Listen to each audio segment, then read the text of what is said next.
Hello everyone, today we are going to learn basic TinkerCAD tutorial how to cut shape. So as example, you can draw an object and in it I will cut half this can. You can use this box tools and select the two objects. You can use align tools to set the objects into the center point. I will click here, move to center point and click at this option.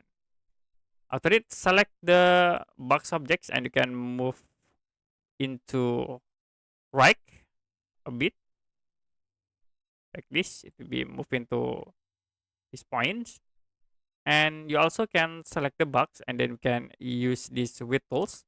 So you can set the width to move into center point of these cans. Like I will set into 20,5, 8 or 10, 9 or 21 for the width.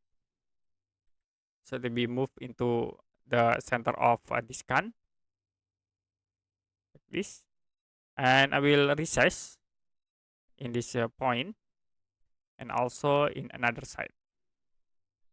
Now you can change the can objects to whole, and then you can select the two objects and use the union group tools to cut the can object. Okay, that's it for basic TinkerCAD tutorial how to cut shapes.